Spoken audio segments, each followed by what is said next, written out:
오늘은 이제 세례 요한이 예수님이 사역하시기 전에 세례 요한이 활동했던 모습들, 그리고 예수님의 시험, 예수님께 세례 받으시고 나서 본격적으로 이제 사역을 하는 내용이 나옵니다.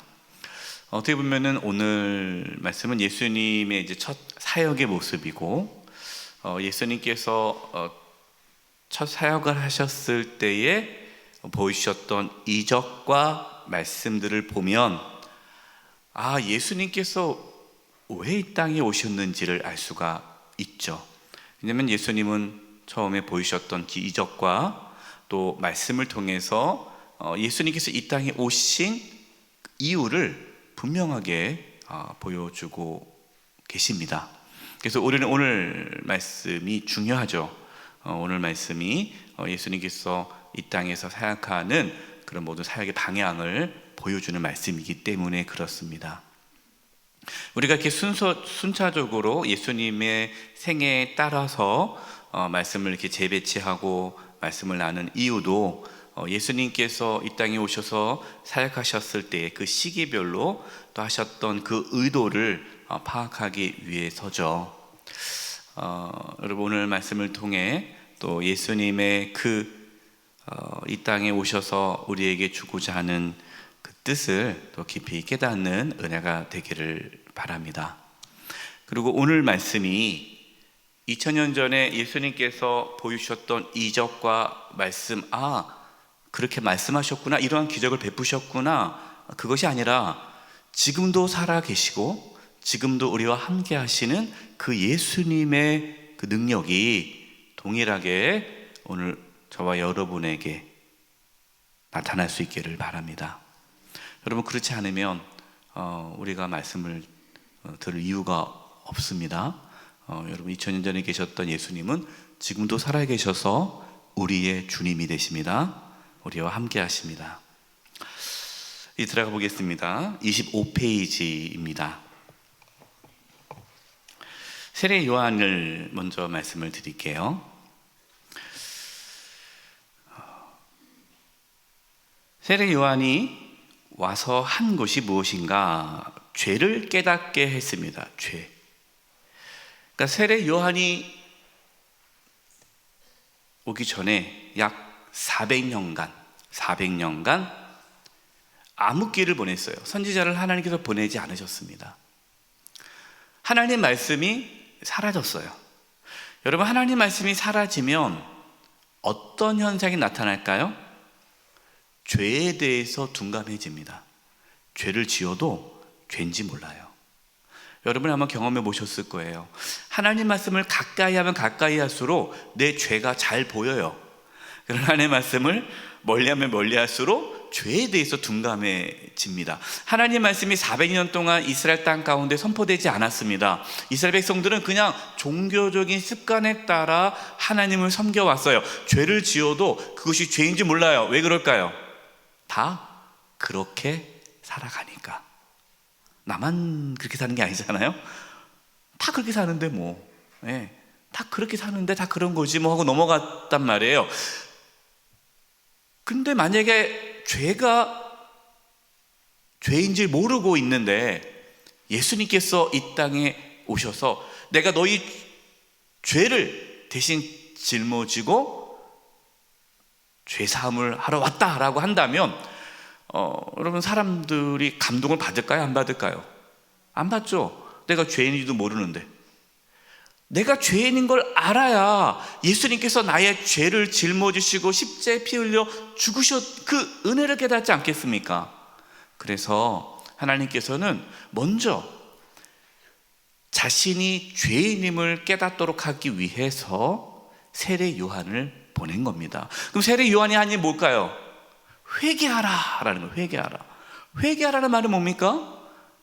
당신이 죄인이다라는 거죠. 여러분, 죄인이 아니고서는 회개할 수 없어요.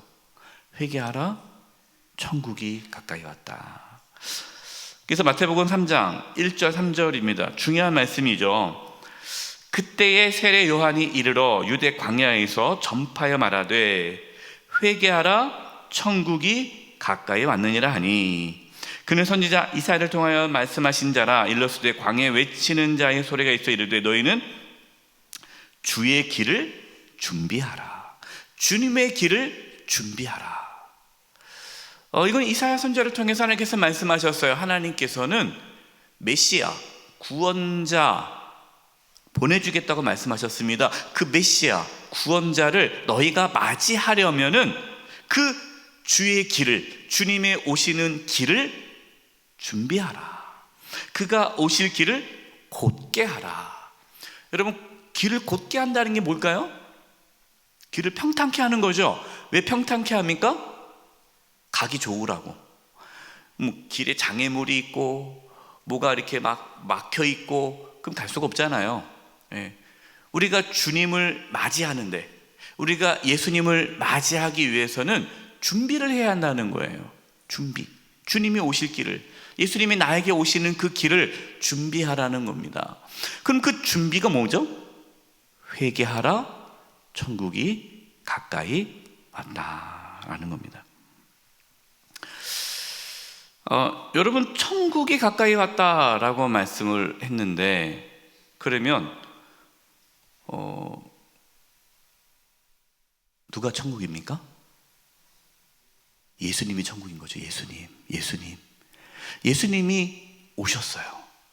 예수님이 오심으로 하나님의 나라, 천국이 임했습니다. 이제 여기 보시면요, 회개하라. 왜 회개합니까? 천국이 가까이 왔다라는 거예요. 이 천국이 예수님이에요. 왜 천국이 예수님이냐? 여러분, 천국, 하나님의 나라는 장소가 아니라고 말씀을 드렸습니다. 장소. 여러분, 장소가 아니라 하나님의 나라는 하나님의 관계죠. 그 말은 하나님의 임재, 하나님의 다스림, 하나님과의 관계가 맺어지는 그곳이 하나님의 나라가 임하는 거예요. 그럼 그 전에 죄로 인해서 하나님 관계가 깨어졌잖아요. 그래서 예수님께서 오심으로 하나님과의 관계가 회복되니까 천국이, 하나님 나라가 가까이 온 거예요. 예수님을 통해 우리는 하나님을 만날 수 있으니까. 그러면 이 천국, 실제로 예수님을 통해 하나님의 나라가 우리 가운데, 천국이 우리 가운데 임하기 위해서 필요한 것은 회개하는 거예요. 회개는 뭐다? 내가 죄인임을 고백하는 거예요. 여러분, 회개한다고 죄가 사해지는 게 아니죠. 죄는 누가 사해 주시는 겁니까? 예수님께서 십자가 피 흘려 죽으심으로 사해 주시는 거예요. 여러분, 우리가 회개했다고 죄 용서 받는 게 아니라 예수님의 보혈이 우리를 깨끗게 씻어 주는 겁니다. 네. 그럼 예수님의 보혈, 예수님의 그 십자가의 은혜를 우리가 경험하려면 내가 죄인임을 고백해야 하는 거예요. 내가 죽을 수밖에 없는 죄인임을 고백해야 예수님을 맞이할 수가 있는 것이죠. 그래서 마가복음 1장 1절, 4절, 5절 보겠습니다. 마가복음은 이제 예수님께서 하나님의 아들이시고 또 그리스도라는 것을 말씀하고 있어요. 우리 마가복음 1장 1절을 같이 읽어보겠습니다. 시작. 하나님의 아들 예수 그리스도의 복음의 시작이라. 여러분, 이 부분이 정말 중요한 메시지죠.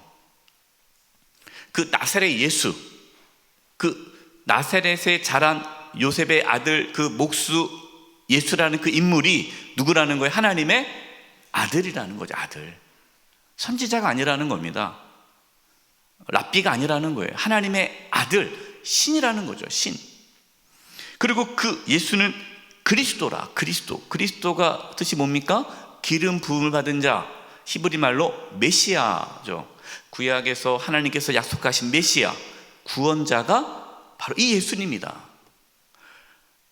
그러니까 하나님께서 약속하신 메시아, 하나님의 아들 메시아, 예수님이 이 땅에 오신 것이 뭐다? 복음이다. 그래서 하나님의 아들 예수 그리스도의 복음의 시작이라. 여러분, 예수님이 복음인 거예요. 왜? 예수님이 오심으로 하나님의 나라가 임하고 죄 사함을 받고 하나님이 함께하는 임마누엘의 은혜가 있게 되니까 여러분, 이것이 복음이죠.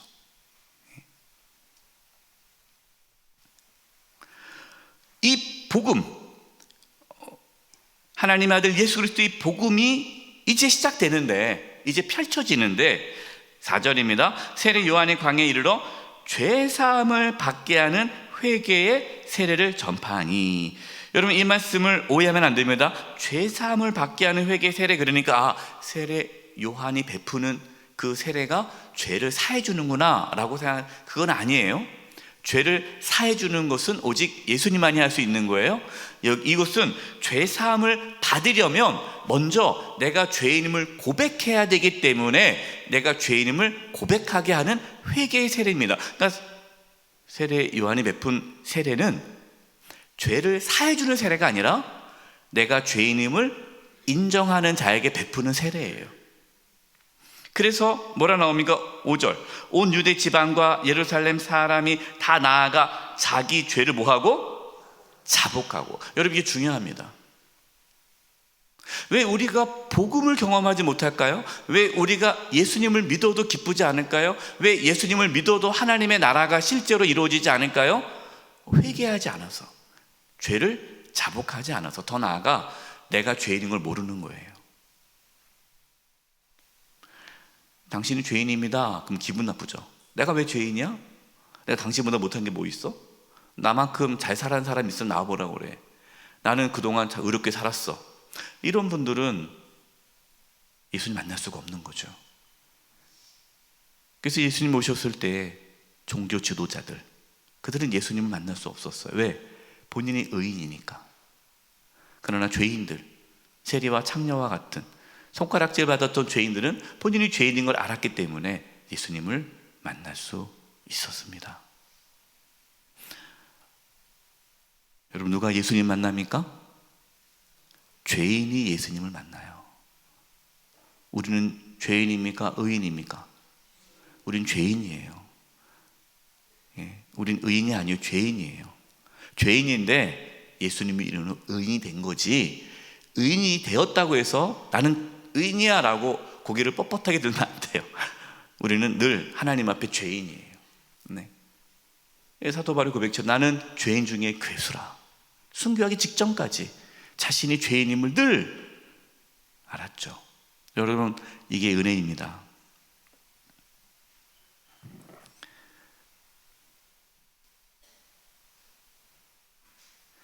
누가복음 3장 8절입니다. 그러므로 회개에 합당한 열매를 맺고 속으로 아브라함의 조상, 아브라함이 우리의 조상이라 말하지 말라. 이 말씀 앞에는 뭐가 있냐면요, 이제 세례 요한이 바리새인, 사두개인, 종교 지도자들에게 이 독사의 자식들아 하면서 하나님의 임박한 진노를 피하라라고 합니다. 하나님의 임박한 진노. 여러분, 예수님이 오심으로 우리가 구원을 받았잖아요. 그럼 또 놀라운 사실은 예수님이 오심으로 하나님의 심판이 시작되는 겁니다. 왜? 예수님을 믿는 자는 구원을 받지만 예수님을 거부하는 자는 하나님의 심판이 임하기 때문에 그래요. 그래서 임박한 한 진노를 피하라. 그러면서 말씀을 전하는 거예요. 회개에 합당한 열매를 맺어라. 말로만 주여 잘못했습니다, 저 죄인입니다 이렇게 하지 말고 회개에 합당한 열매를 맺으라는 거예요. 그러면서 속으로, 자기들 속으로 아브라함이 우리의 조상이라 말하지 말아라. 이게 유대인들의 그 생각이 있잖아요. 우리가 아브라함의 자손이야, 우리는 하나님의 백성이야, 우리는 하나님의 백성이기 때문에 우리는 구원받아. 이방인들은 저것들은 구원 못 받지만 우리는 하나님의 선택한 백성들이야 하면서 이 선민사상에 사로잡혀서 자신들은 구원받을 것을 아예 그냥 당연하게 여기면서 회개하지 않은 거죠. 이것에 대해서 뭐라고 말씀하는 거예요? 돌들도 아브라함이 자손이 되게 할 수 있다.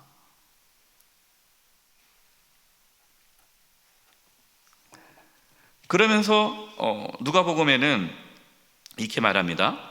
11절 대답하여 이르되 옷 두 벌이 있는 자는 옷 없는 자에게 나눠줄 것이요 먹을 것이 있는 자는 그렇게 할 것이니라.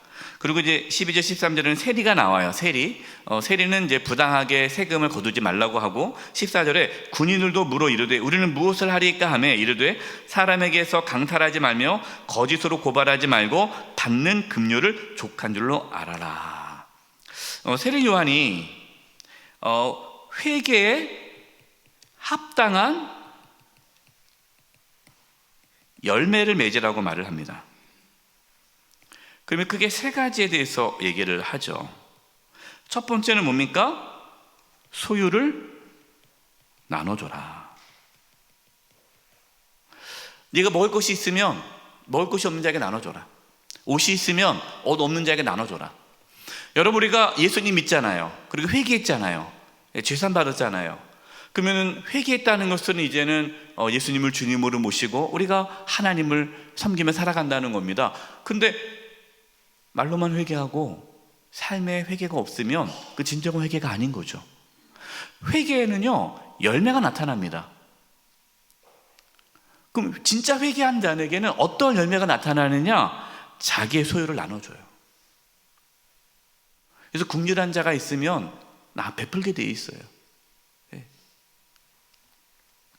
오해하지 마세요. 그래, 내가 이제 나눠줘야 구원을 받는구나, 그렇게 생각하면 안 돼요. 네. 회개하면은 자동적으로 자기 중심적인 것이 아니라 주변에 어려운 이웃들을 돌보게 된다는 거예요. 나누게 되어 있어요. 두 번째는 뭡니까? 세리에게는 부당한 세금을 걷지 말라고 그랬고, 군인에게는 백성들을 강탈하지 말고 거짓으로 고발하지 말아라. 이게 무슨 말입니까? 내가 하고 있는 일, 이 일에 대해서 정직하고 성실하게 일하라는 거예요. 여러분, 이것이 회개에 합당한 열매예요. 여러분, 회개에 합당한 열매라니까 내가 교회 와서 봉사를 하겠습니다, 충성하겠습니다, 물론 그것도 우리가 회개의 열매 나타나겠지만, 하나님께서 기본적으로 말씀하신 것은 일상의 삶입니다. 일상의 삶, 우리의 일상의 삶. 일상의 삶에서 어떻게 살아라? 정직하게, 성실하게. 내가 어떤 일을 하고 있으면 그 일에 대해서 정직하게 하라는 거예요. 부당 이익을 취하지 말아라는 거죠.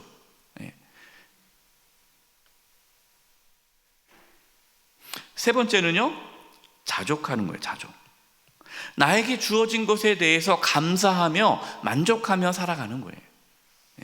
불평 불만하지 않고. 여러분, 자족이 뭡니까? 감사죠. 하나님께서 주신 것에 감사하고 만족해하며 사는 거예요.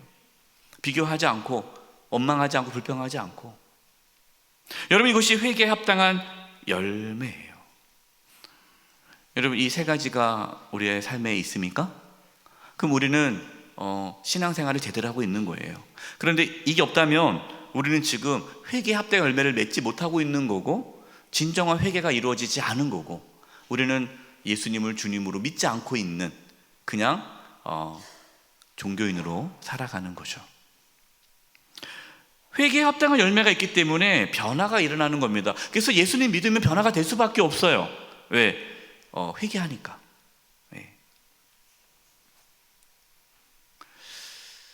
자, 두 번째, 세리 요한이 와서 죄를 깨닫게 했습니다. 그 다음에 예수님을 예비하죠.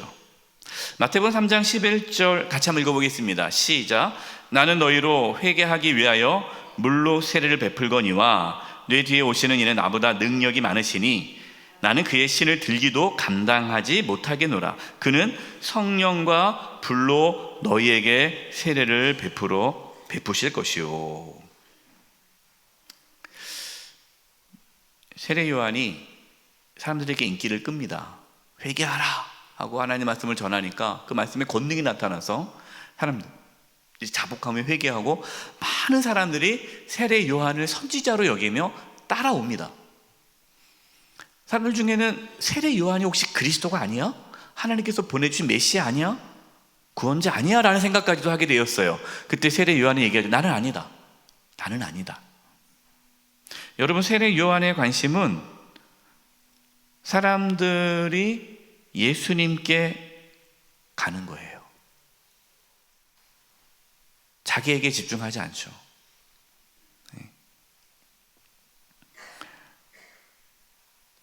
그러면서 예수님은 성령과 불로 세례를 베풀 것이다. 나는 단순히 물로 세례를 베푸겠지만 예수님은 성령과 불로 세례를 베푼다 라고 얘기합니다. 여러분이 성령과 불, 이게 성령 세례잖아요. 네. 언제 이게 일어났습니까? 오순절날, 그렇죠? 네. 오순절 성령 강림 일어났잖아요. 예수님께서 죽으시고 부활하시고 승천하셔서 보혜사 성령을 너에게 보내주겠다 약속하셨고, 그 예수님의 약속대로 성령이 임하자 성령의 불이 제자들 가운데 임했죠. 이게 성령의 불. 여러분이 성령을 받아야 구원을 받는 겁니다. 왜? 성령, 하나님의 영, 그리스도의 영, 성령이 우리 안에 계셔야만 우리는 생명을 얻는 것이고 영생을 얻게 되는 거죠. 자, 여기서 불이라는 의미가요, 성령의 불, 권능을 뜻하기도 하지만 또 하나의 의미는 하나님의 심판을 의미합니다. 그래서 제가 마태복음 3장 11절만 기록했는데 12절 그 다음에 나오는 구절을 보면요, 이런 말씀이 있어요. 예수님께서 손에 키를 들고 알곡을 모아 곡간에 들이고 그 다음에 쭉정이는 꺼지지 않는 불에 태운다라는 말씀이 있습니다. 그러니까 예수님께서 키질을 하신다는 거예요. 그러니까 예수님 키질 한다는 게 뭡니까? 예수님으로 인해서 알곡과 쭉정이가 나눠지는 거예요. 쭉정이는 예수님을 믿지 않는 자들이죠. 그들은 꺼지지 않는 불에 태운다. 하나님의 심판에 대한 말씀입니다.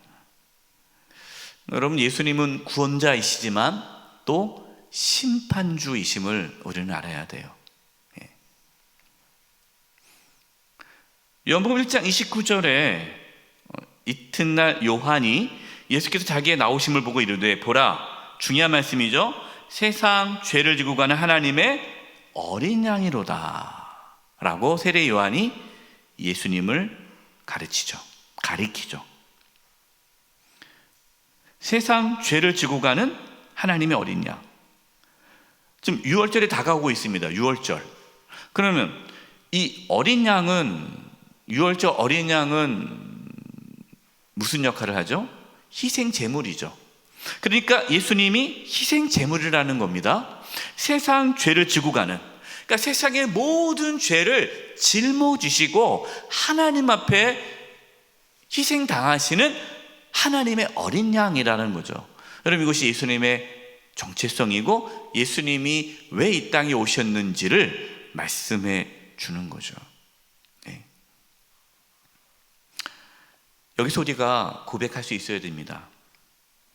예수님께서 나의 죄를 짊어지시고 십자가에서 죽으신 하나님의 어린 양이심을 믿으십니까? 그 믿음의 고백이 있어야 돼요. 예수님이 나의 모든 죄를 짊어지시고 십자가에서 피 흘려 죽으신 하나님의 어린 양. 자, 두 번째 예수님의 세례입니다. 예수님께 세례를 받으셨어요. 마태복음 3장 15, 17절. 예수께서 대답하여 이르시되 이제 허락하라. 세례 요한이 예수님께 세례를 베풀지 않으려고 해요. 내가 예수님께 받아야지 어떻게 제가 예수님께 세례를 베풉니까? 하지만 허락하라. 우리가 이와 같이 모든 의를 이루는 것이 합당하니라 하시니 이에 요한이 허락하는지라. 여러분, 예수님께서 죄가 있어서 세례 요한에게 세례받은 것이 아니죠. 그럼 예수님은 왜 세례 요한에게 세례를 받았을까요? 예수님이 우리의 죄를 대신 짊어지셔야 되기 때문에 예수님이 세례를 받는다는 것은 우리의 모든 죄를 짊어지시고 세례를 받는 거죠. 그러니까 예수님 우리의 대표성이잖아요.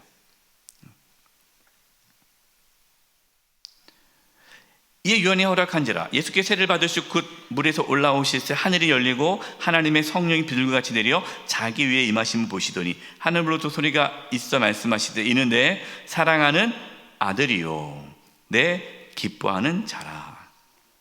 여러분, 여기에 성경에 처음으로 성부, 성자, 성령 하나님이 동시에 나타나시죠. 세례를 받으신 예수님, 성령이 비둘기같이 임했죠. 그리고 하늘로부터 소리가 들립니다. 성부 하나님이 내 사랑하는 아들이요 내 기뻐하는 자라. 성부, 성자, 성령 하나님이 이제 이 예수님이 받는 세례를 통해서 현현 나타나신 거죠.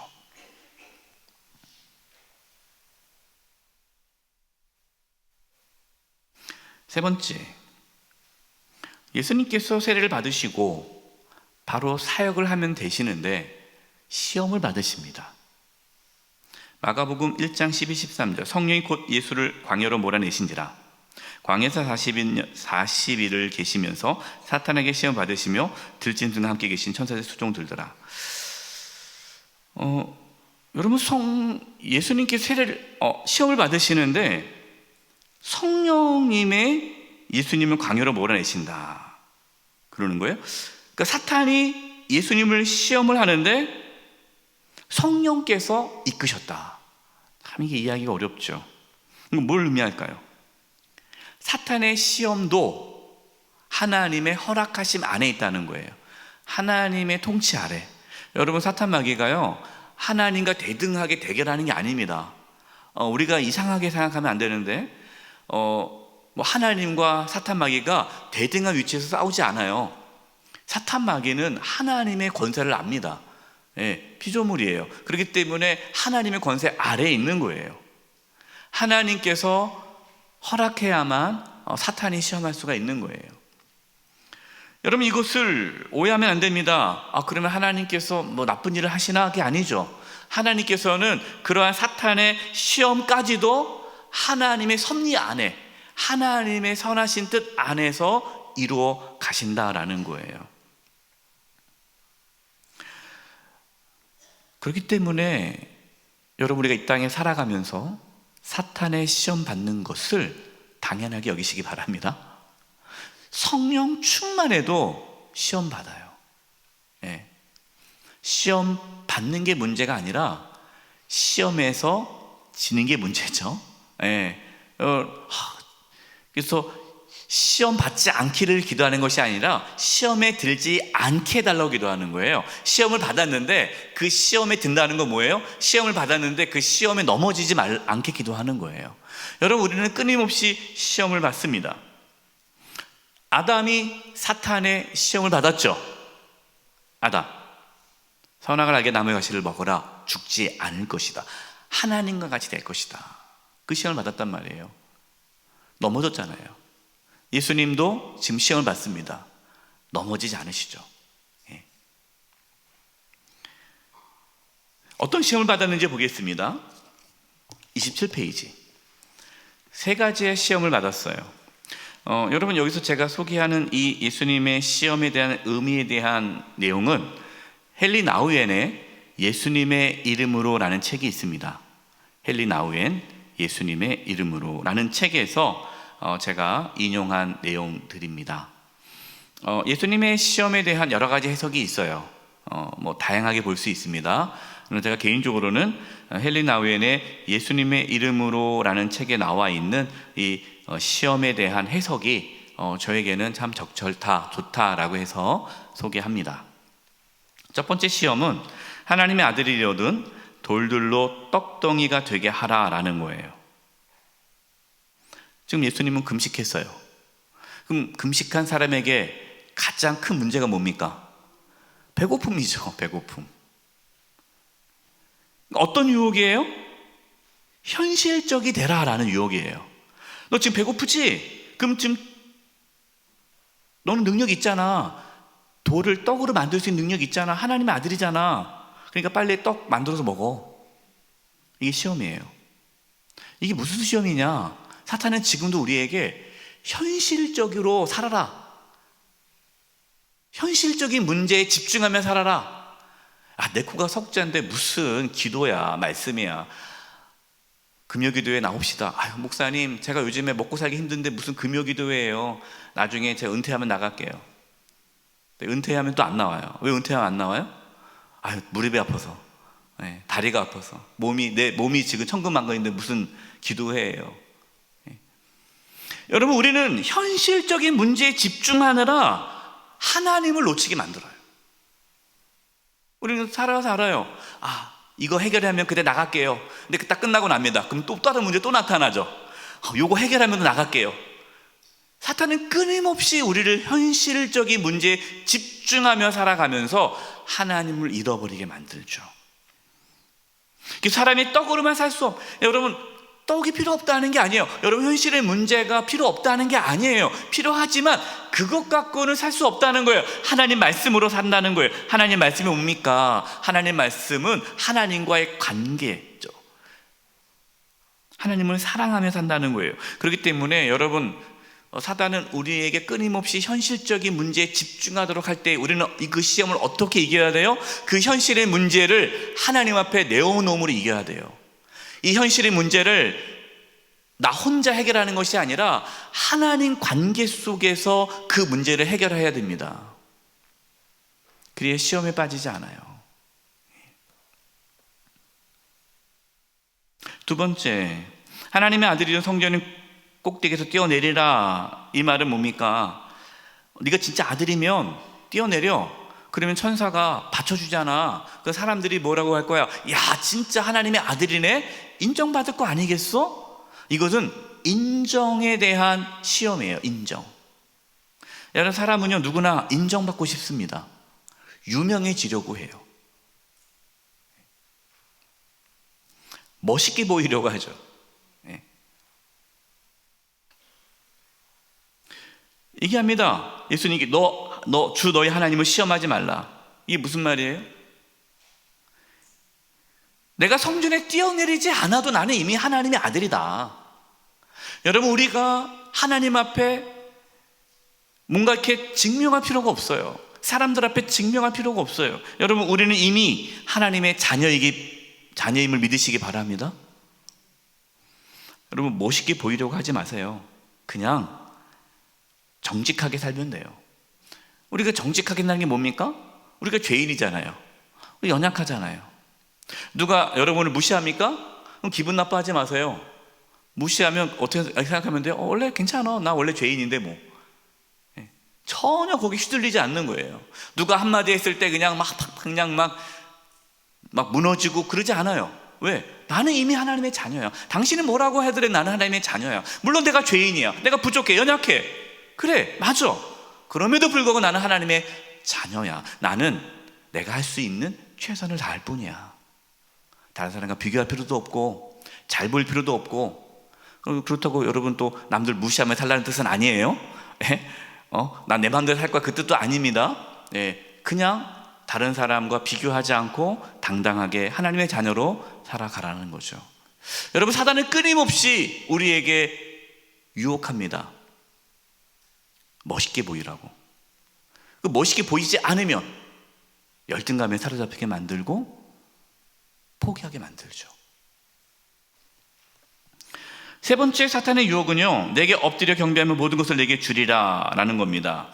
이것은 힘에 대한 유혹이죠. 힘, 권력. 힘이 최고다라는 거예요. 주 너희 하나님께 경배하고 다만 그를 섬기라. 여러분, 세상은 힘이 최고라고 하죠. 그 힘의 최고의 정점에 이르는 게 뭡니까? 돈이에요. 돈. 그 사람들은요 돈을 쫓습니다. 돈이 최고예요. 왜? 돈이 있어야 힘이 있는 거고, 힘이 있어야 모든 사람이 나 앞에 엎드리기 때문에. 여러분, 이것은 세상의 가치예요. 우리는 겸손하게 살아야죠. 섬기면서. 주 너희 하나님께만 경배하고 다만 그를 섬기라. 히브리서 4장 15절에 이렇게 말씀하고 있어요. 히브리서 4장 15절. 여기 교재는 없습니다. 제가 읽어드릴게요. 모든 일에 우리와 똑같이 시험을 받으신 이로되 죄는 없으시니라.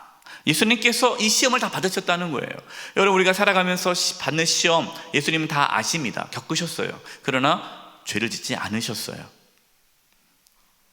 시험을 이기는 비결이 뭡니까? 그게 두 가지죠. 예수님께서 시험을 이기게 하신 두 가지가 있어요. 첫 번째는 하나님의 말씀입니다. 다 하나님의 말씀으로 물리쳤어요. 여러분, 하나님 말씀은요, 성령의 검입니다. 검. 우리가 영적 싸움에서 승리하려면 아무리 방어만 하면 안 되잖아요. 무기가 있어야 되잖아요. 무기는 검이죠. 하나님 말씀. 하나님 말씀이 내 안에 있을 때에 우리는 사탄의 유혹에 넘어지지 않아요. 말씀 물리칠 수 있는 거예요. 두 번째, 하나님께 집중하는 겁니다.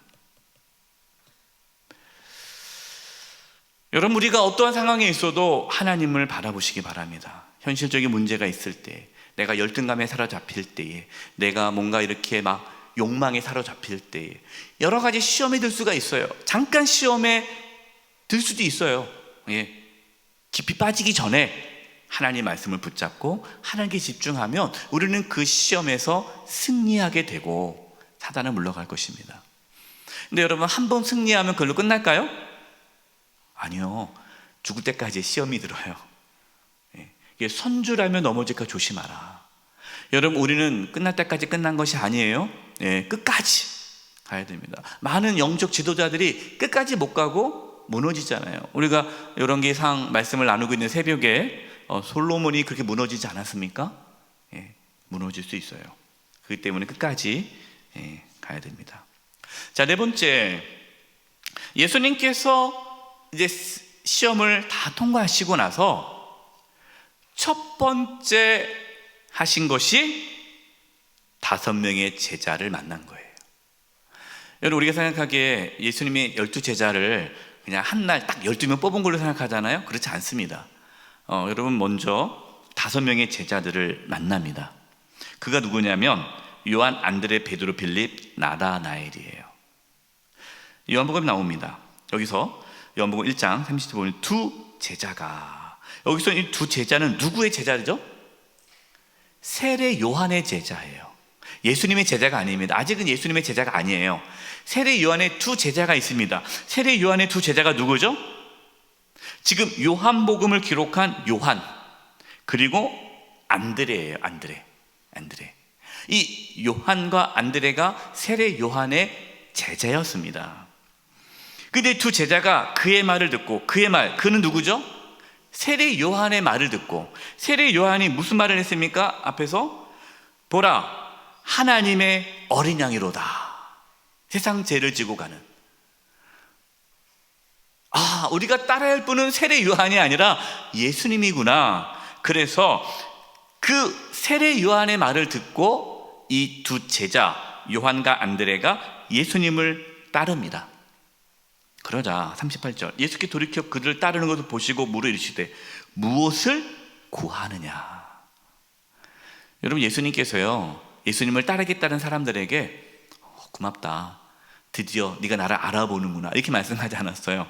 무엇을 구하느냐. 이게 무슨 뜻입니까? 왜 따라오니? 예수님을 따라오는 그 이유, 목적에 대해서 물어보십니다. 여러분, 예수님 왜 따라가십니까? 왜 예수님 믿습니까? 예수님이 하나님의 아들이요, 구주요, 메시아잖아요. 그리스도, 구원자이시기 때문에 따라가는 거잖아요. 만약에 예수님을 따라가는 것이 세상의 부귀영화를 얻기 위해 예수님을 따라가는 거라면 잘못 따라가는 거죠. 왜냐하면 예수님의 제자는 다, 요한만 빼고 다 죽었잖아요. 순교당했잖아요. 여러분, 우리는 늘 생각해야 됩니다. 내가 왜 예수님 믿는가? 내가 왜 신앙생활을 하는가? 이거를, 목적을 잃어버리는 순간, 또 이 목적이 잘못되는 순간 우리의 신앙은 타락해지는 거죠. 이르되 랍비 어디 계시오니까 하니, 랍비는 번역하면 선생이라.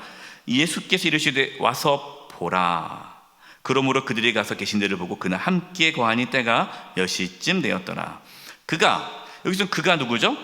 안드레죠. 안드레가 먼저 자기의 형제 시몬, 베드로죠. 이 안드레와 시몬은 형제입니다. 형제. 그래서 이 안드레가 형한테 간 거죠. 형제에게, 형 시몬에게 찾아 말하되 우리가 메시아를 만났다. 메시아는 번역하면 그리스도라. 히브리 말로 메시아, 헬라어로 그리스도, 같은 말이에요. 기름 부음을 받은 자.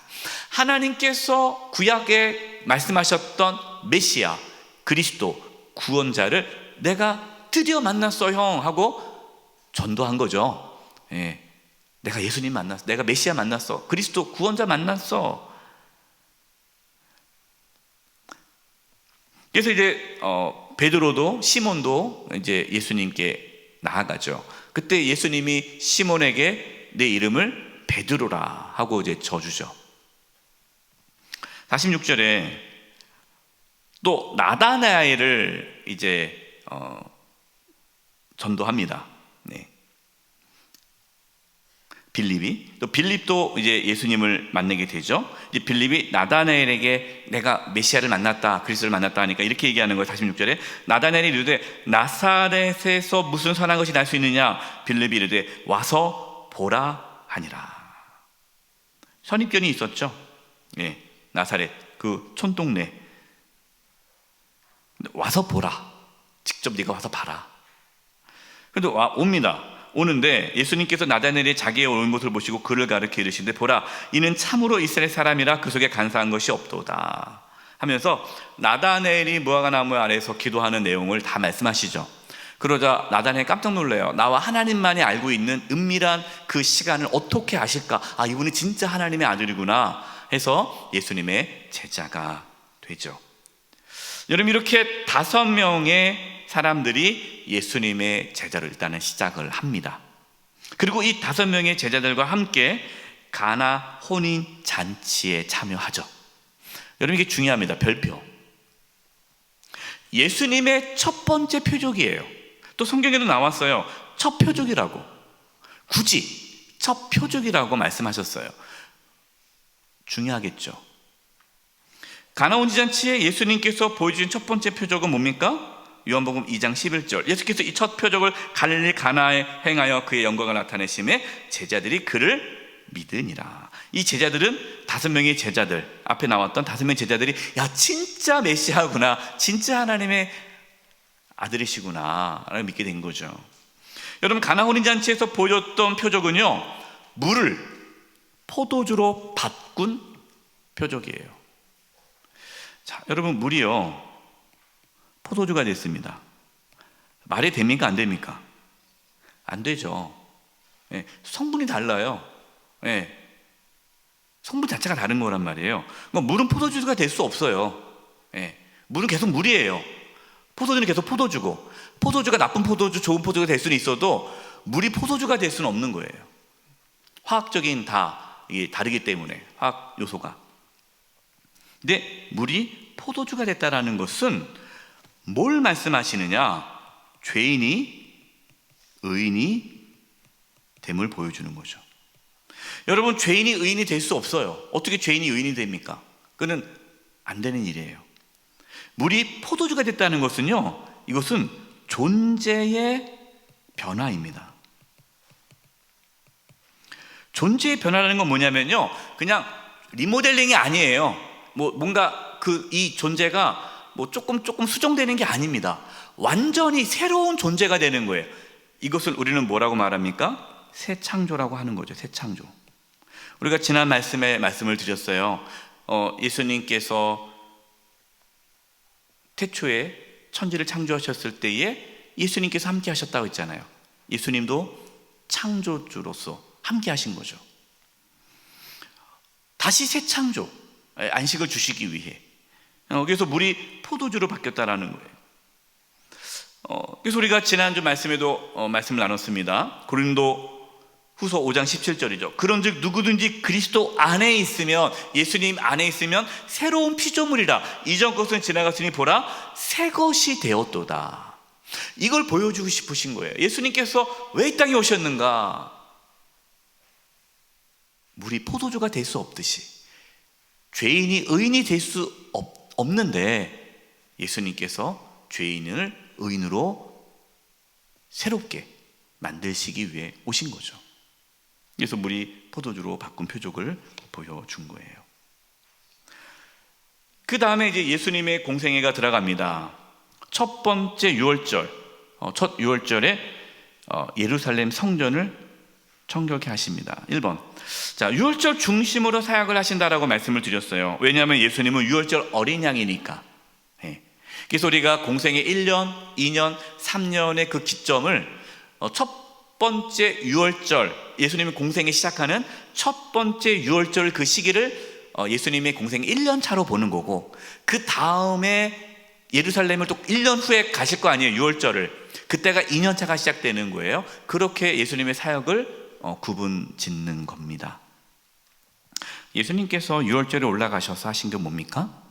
성전을 청결케 하셨어요. 여러분, 예수님의 성전 청결 사건은요 2번 있었습니다. 한 번 있지 않아요? 2번 있어요?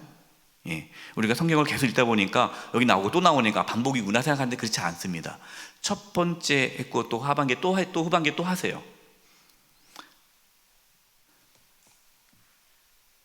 예수님께서 성전을 청결케 하십니다. 이 성전 개념을 완전히 바꾸시죠. 성전이란 개념을. 나중에 사마리아 여인을 만날 때도 그 말씀을 하시는 거예요. 자, 그러면은 요한복음 2장 14절, 16, 19, 21절. 성전 안에서 소와 양과 비둘기 파는 사람들과 돈 바꾸는 사람들이 앉아있는 거 보시고 노끈으로 채찍을 만드사 양이나 소를 다 성전에 내쫓으시고 돈 바꾸는 사람들의 돈을 쏟으시며 상을 엎으시고, 내 아버지 집으로 장사하는 집을 만들지 말라. 예수께서 대답하여 이르시되 너희가 이 성전을 헐라 내가 사흘 동안 일으키리라. 이 성전이 46년 동안 지역권을 어떻게 3일 동안 일으키겠느냐? 예수는 성전된 자기 육체를 가리켜 말씀하신 것이라. 여러분, 그 당시에 성전은 헤롯 성전이죠.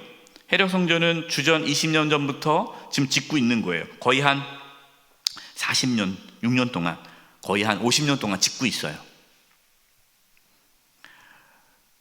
그 성전 안에는 2가지가 있었죠. 하나는 성전세를 내기 위한 환전,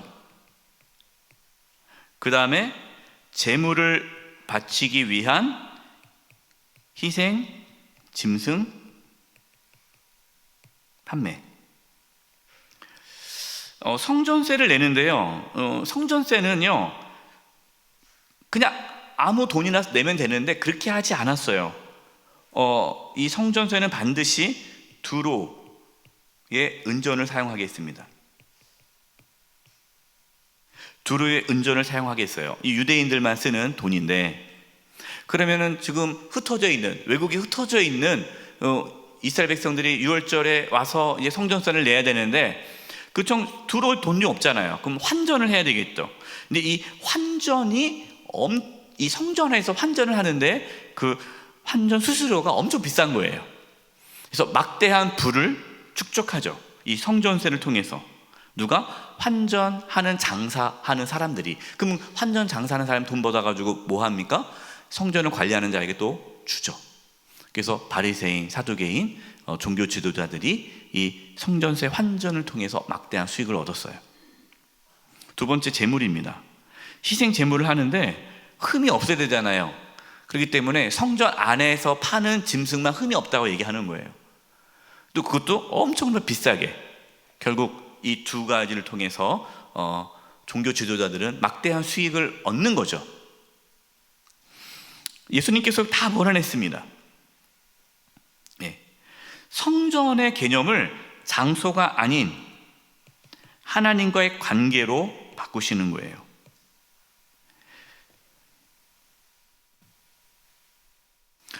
이것이 이제 종교 지도자들에게 예수님을 죽이려는 첫 출발점이 되죠. 왜?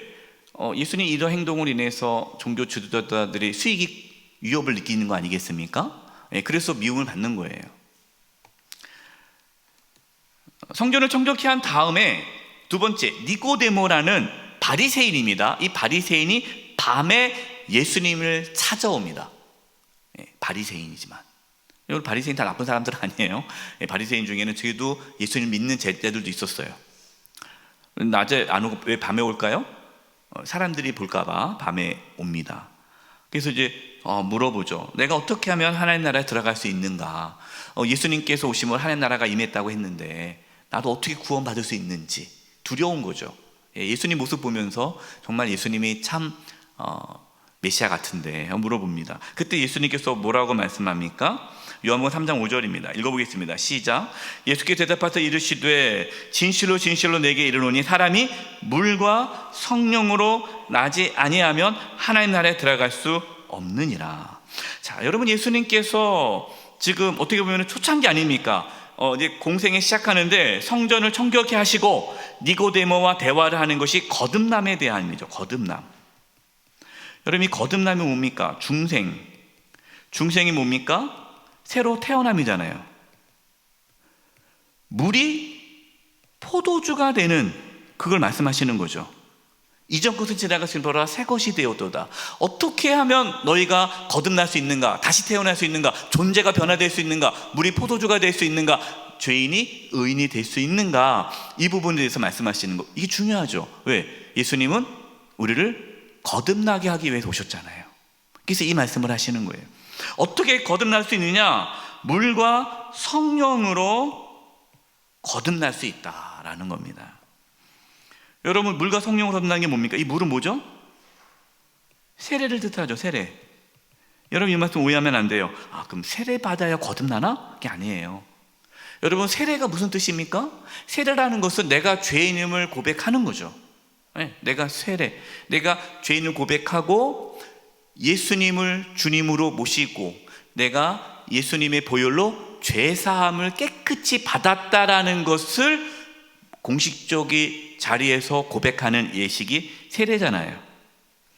그렇기 때문에 여러분, 세례라는 것은 이 물이라는 것은 세례를 의미하는데 그 의미 속에는 단순한 세례 의식을 말하는 것이 아니라 내가 죄인임을 고백하고 예수 그리스도의 보혈로 죄사함을 받은 자를 뜻하는 거예요. 그럴 때 그 사람에게 누가 오십니까? 성령이 임하시죠. 성령이 죄사함을 받는 자에게 오는 거예요. 성령 거룩하시잖아요. 그래서 성령이 임하시면 거듭나게 되는 거죠. 여러분, 이 부분에 대해서 말씀하신 것이 있습니다. 사도행전 2장 38절 보다가 쓰세요. 사도행전 2장 38절. 제가 읽어드릴게요. 이 말씀을. 여러분, 이게 어떤 배경이냐면 오순절날 성령이 임하고 나서 제자들이 성령 충만을 받고 베드로가 밖으로 나가서 복음을 전합니다. 그때 너희들이 십자가에 못 박혀 죽인 그 예수가 하나님의 아들이고 구원자다라는 얘기를 해요. 그러자 유대인들이 이를 어찌할꼬 우리가 어떻게 해야 합니까? 라고 자기의 죄를 자복하죠. 그때 베드로가 이런 말씀을 합니다. 이것이 사도행전 2장 38절이에요. 중요한 말씀입니다. 베드로가 이르되 너희가 회개하여 각각 예수 그리스도의 이름으로 세례를 받고 죄사함을 받으라. 그리하면 성령을 선물로 받으리니 라는 말씀을 합니다. 여러분, 이것이 거듭남의 말씀이죠. 우리가 회개하고 예수 그리스도 이름으로 세례를 받고 죄사함을 받으면 성령을 선물로 받는 거예요. 그럼 성령이 임하시면 우리는 새로운 존재로 거듭나게 되는 것이죠. 예수님께서 이 땅에 오신 이유, 하나님 나라에 우리가 들어가도록 하기 위해서 오셨단 말이에요. 누가 하나님 나라에 들어갑니까? 물과 성령으로 거듭나지 않으면 하나님 나라에 들어갈 수가 없어요. 그래서 요한복음 3장 16절 17절 이렇게 말씀합니다. 하나님이 세상을 이처럼 사랑하사 독생자를 주셨으니 이는 그를 믿는 자마다, 예수님을 믿는 자마다 멸망치 않고 영생을 얻게 하려 하심이라. 하나님이 그 아들을 세상에 보내신 것은 세상을 심판하려 하심이 아니요 그로 말미암아 세상이 구원을 받게 하려 하심이라. 요한복음 3장 36절입니다. 하나님의 아들을 믿는 자에게는 영생이 있고 아들에게 순종하지 않은 자는 영생을 보지 못하고 도리어 하나님의 진노가 그 위에 머물러 있느니라. 그리고 이제 그리스도의 삶의 태도라는 부분이 있는데, 이때 이제 세례 요한의 고백이 있습니다. 이 니고데모의 거듭남의 대화가 끝나고 나서 이제 세례 요한이 감옥에 갇히기 전에 이렇게 얘기하죠. 세례 요한의 제자들이 세례 요한 선생님, 많은 사람들이 저 나사렛 예수라는 분에게 갑니다. 그러자 세례 요한이 그는 흥하겠고 나는 쇠하여리라 라는 고백을 하죠. 여러분, 이게 그리스도인의 삶의 태도입니다. 여러분, 그리스도인들은요 주님 중심으로 살아야 돼요. 내가 주인공으로 살면 안 돼요. 마지막으로 소외된 자를 구원하심. 여러분, 니고데모를 만나 주셨어요. 니고데모를 거듭남에 대해서 말씀해 주셨어요. 니고데모는 바리새인이죠. 그 다음에 예수님이 이제 세례 요한의 옥에 갇힌 이야기를 듣고 그 유대 땅에서 다시 갈릴리로 올라가십니다. 올라가는 길에 예수님이 굳이 사마리아 지역을 지나가시겠다고 하십니다. 사마리아에 있는 수가성에 가서 그 한 여인을 만나죠. 이게 사마리아 여인이에요. 여러분, 예수님께서 사마리아 여인을 만난 이유가 있겠죠. 이 거듭남이 어떻게 이루어지는지를 말씀해 주시는 거예요. 여러분, 사마리아 여인은요 절망 가운데 살아갔습니다. 남편은 5이에요. 지금 살고 있는 남자도 남편이 아니에요. 동네에서 손가락질을 받고 있기 때문에 낮 12시에 물을 뜨러 갑니다. 여러분, 이 여인은 동네의 공식 죄인이죠. 부정한 여인이에요. 아무런 소망이 없어요. 절망 가운데 있는 이 여인에게 예수님이 찾아가십니다. 예수님이. 요한복음 4장 9절이에요. 사마리아 여자가 이르되 당신 유대인으로 어찌하여 사마리아 여자인 나에게 물을 달라 하나이까? 이는 유대인이 사마리아인과 상종하지 아니함이로라. 예수님께서 말씀해 주시죠. 만남이죠. 요한복음 4장 내가 주는 물을 마시는 자는 영원히 목마르지 아니하리니 내가 주는 물은 그 속에 영생하도 솟아나는 샘물이 되리라. 예수님이 주시는 물, 이건 성령이죠. 예수님을 통해서 받을 성령. 여러분, 예수님께서 물을 주세요. 근데 그 물을 마시지 않으면 소용이 없는 거죠. 물을 마셔야 구원을 받는 거예요. 우리가 예수님을 안다고 해서 구원받는 게 아니에요. 예수님을 믿어야 구원받는 거예요. 예수님을 내가 모셔야 되죠. 그러면서 예배의 변화에 대해서 말씀합니다. 사마리아 여인이 얘기하죠. 어디 가서 예배를 드려야 됩니까? 우리 사마리아 사람들은 그리심 산에 가서 예배해야 된다는데 유대인들은 예루살렘에서 예배해야 된다는데 어디서 예배해야 됩니까? 예수님께서 예배 장소에 대해서 말씀하시죠. 앞에 성전 청결을 말씀하셨잖아요. 성전 장소가 중요하지 않다는 거예요. 어디서 예배 드리냐, 그게 중요하지 않다는 거죠.